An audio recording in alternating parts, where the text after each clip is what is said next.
조선시대 이래로 회진의 교육은 국가에서 관리하는 관학으로 향교와 개인이나 문중이 운영하는 사학에서 담당하였는데, 사학으로는 서원이나 서당을 말합니다.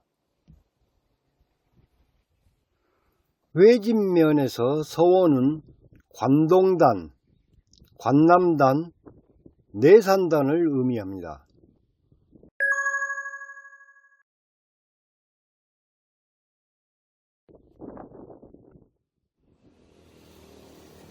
(1550년) 풍기 군수였던 태계 이황의 요청으로 사액서원이 세워지게 됩니다.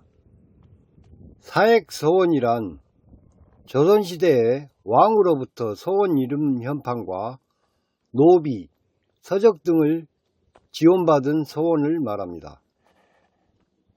장흥에는 사액서원으로 영곡서원, 강성서원, 그리고 총열사가 있습니다. 그러나 사액서원의 남발로 국가 재정에 심각한 영향을 미치자 고종 때 대원군은 서원 회철령을 내립니다. 전국의 서원을 47개소만 남기고 철폐하라고 내린 명령입니다. 사액서원은 노비를 7명까지 국가에서 보조하였고, 서적을 제공하는 것 외에 서원에서 관리하던 논밭의 세금을 감면하였고, 서원의 학생을 병역 면제시키는 등의 국고 손실이 발생하자 없앤 것입니다. 이때 회철된 서원이 단을 만들어 그 뜻을 보존하기에 이릅니다.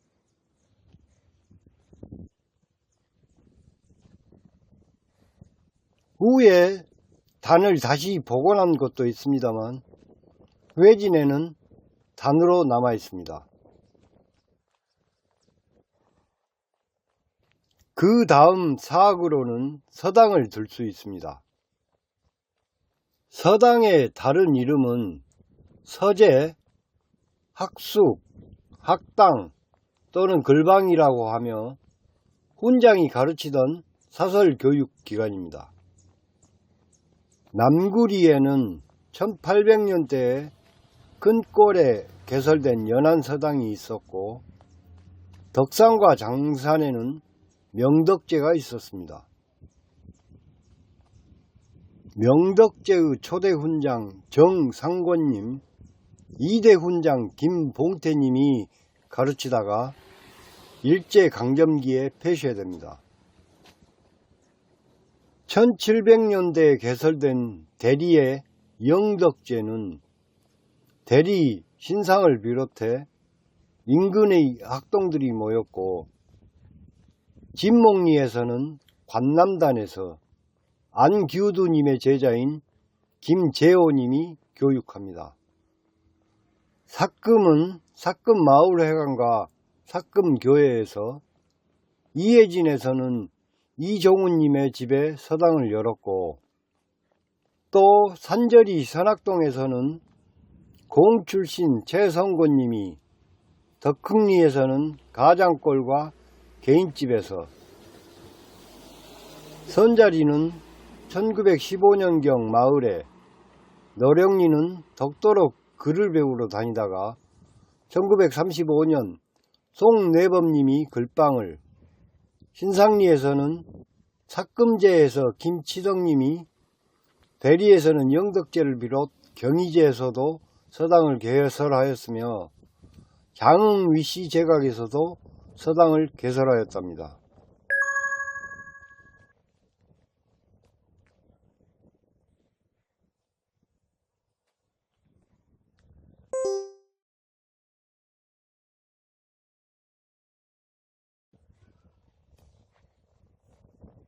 회진과 덕도 등 회진면에 속한 마을의 교육열은 다른 지역보다 훨씬 더 높다고 할 수 있습니다. 회진의 높은 교육열의 뿌리는 크게 두 가지로 볼 수 있습니다. 첫째는 덕도사리, 덕산리, 장산리, 대리 신상리의 사람이 곧 하늘이라는 천도교 이념이 그 뿌리입니다. 김재계 선생께서 천도교 중앙사범학교 수료 후 큰 뜻을 가지고 신상리 254번지에 장덕 신학술 강습회를 엽니다. 1928년에는 덕도에 해뿌리신 도창욱 선생이 교수로 오게 됩니다. 둘째는 회진리와 진목리의 개신교 이념입니다. 장흥에서 최초로 기독교가 오웬이나 맥콜리 등에 의해 삭금리를 중심으로 전파되면서 저항과 평등에 대한 갈망이 교육열로 나타난 것 같습니다. 회진면의 근대 교육의 시작은 장덕 신학술 강습회라고 합니다. 천도교가 주축이 된 신학술 강습회는 덕도 사립 양영학교로부터 출발하였답니다. 1921년 천도교리를 가르치던 김병우님의 명의로 인가를 얻어 1924년까지 존속하다가 독립의식을 고취한다는 명분으로 그 후 허가를 안 내주다가 주민들의 노력으로 1930년 마침내 덕도 신상리 천도교 교회당에서 덕도 간이학교가 개설되었는데 이것이 명덕 초등학교가 됩니다.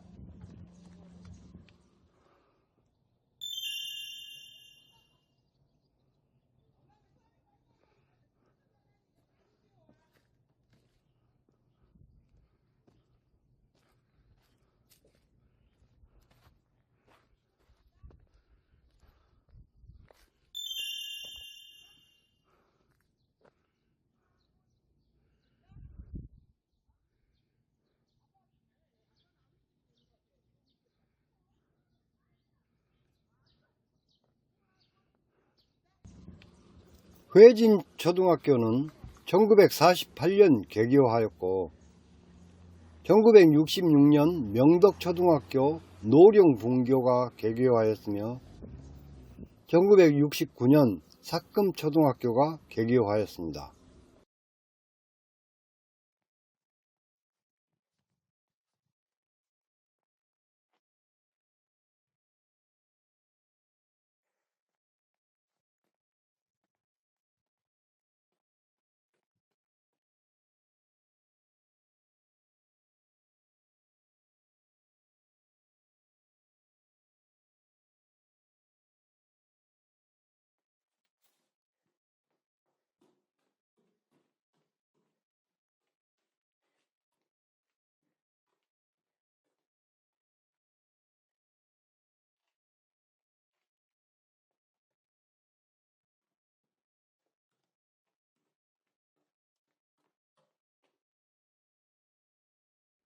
(1980년에는) 회덕중학교가 12학급으로 문을 열었습니다.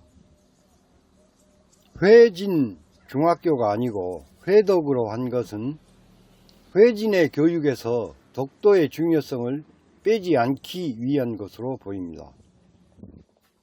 김재계 선생님, 도창욱 선생님 등과 각 서당, 학교 등에 대해서는 차후에 각 마을을 이야기하면서 더 설명하겠습니다. 지금 여기가 재래시장 맞죠? 예. 저기.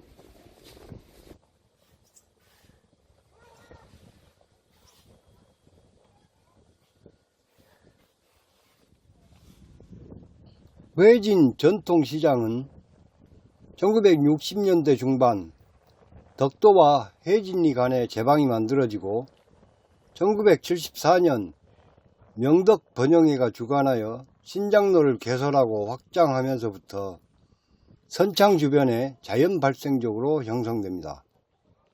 고흥과 금당도, 금일도, 그리고 약산도 등에서 들어온 해산물이 거래되면서 활기뛰다가 1987년부터 정식으로 5일 시장이 개설되었습니다. 회진리는 원래 형태가 껍닥을 칠해내서 알탕만 골라내는 키를 닮았다고 합니다. 그래서 실속 있게 생활하는 사람들이 못해 산다고 합니다. 또 청신정의 글처럼 맑고 삼가며 부지런한 사람들이 못해 산다고 해서 못해 산다는 회를 써서 회진이라 불렀답니다.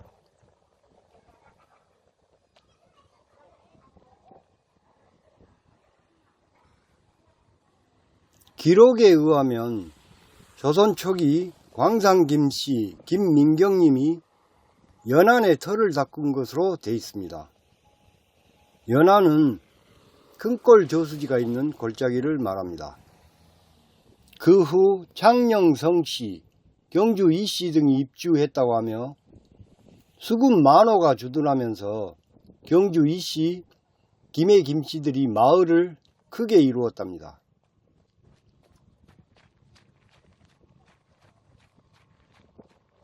조선 말 1895년 고종 때 성이 폐쇄될 때 회진에서 회령진의 진을 가져와 회진으로 바뀝니다.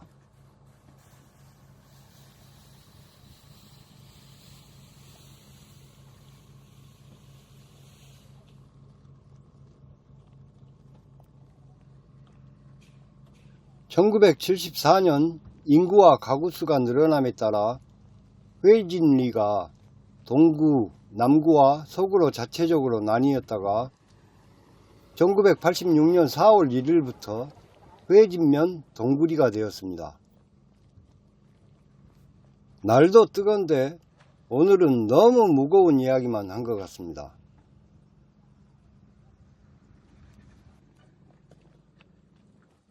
저도 들은 이야기입니다만 회진의 어느 어부 김씨의 이야기를 들려드리겠습니다.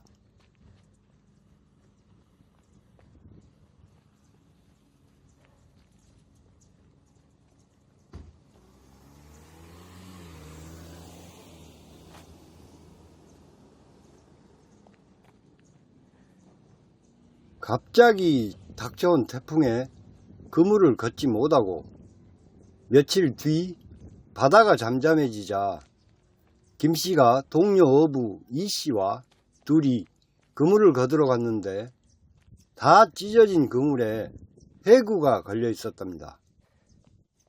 해구신이 좋다는 이야기는 어디서 들었는지 그것을 잘라서 둘이 나눠 먹기로 하고 이씨에게 소금을 가져오라고 시킨 사이 김씨가 그걸 날로 씹어 먹어 버립니다. 속이 솥단지 밑구녕보다 더 시커먼 인간 아닙니까?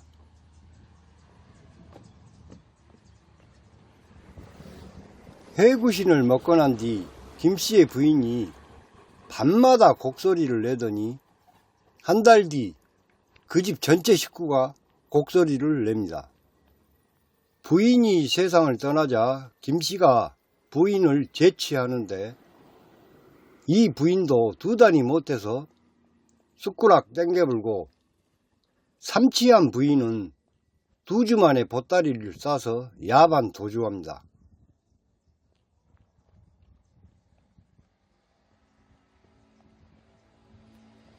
기생들을 사서 집에 들여도 한 달을 못 넘기고 내빼고 회진 근처의 어느 여자도 김씨에게 얼씬도 안 하게 됩니다. 소문이 안 난 장읍까지 진출했어도 역시 어느 여자도 2주를 못 넘기니 결국 회진으로 돌아와 본의 아니게 수절하고 삽니다.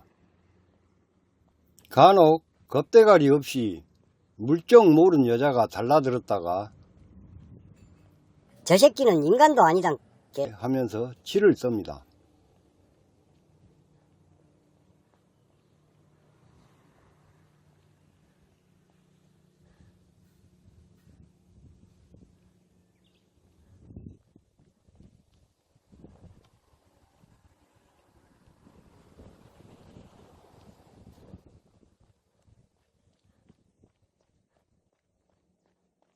발 없는 말이 천리 간다고 이 이야기가 임금의 귀에도 들어갑니다. 마침 기력이 쇠약해진 임금이 영의정에게 명령해서 그 어부 김씨에게 해구를 잡아서 해구신을 하나 진상하라고 합니다.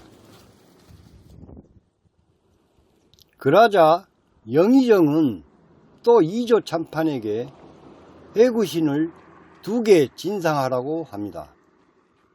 자기 것도 하나 챙길 생각이었답니다.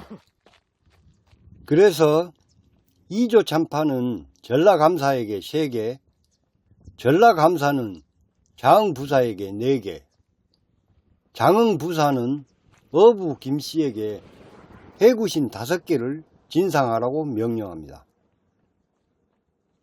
많은 혼례를 치른 김씨는 똥구녕이 찢어지게 가난하게 되었는데 그 귀한 물개를 어떻게 잡으며 그 비싼 해구신 5개를 어떻게 구하겠습니까?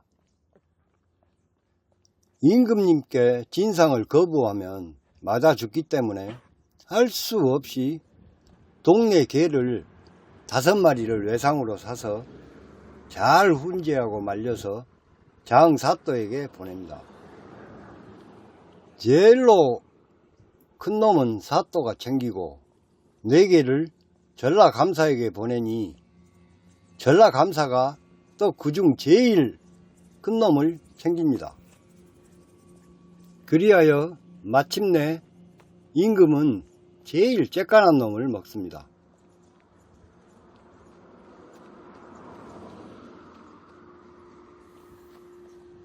사람의 마음이라는 게 참 이상합니다. 왜 거시기를 해구신으로 알고 묵은 게 그 효과가 대단했던 모양입니다. 임금이 찬탄하며 상금으로 100냥을 보냅니다. 그러자 영의정이 80냥, 참판이 60냥, 감사가 40냥, 사또가 20냥을 추가로 보내서 김씨는 2냥씩 10냥을 들여 개 5마리를 사서 300냥을 받게 된 셈입니다.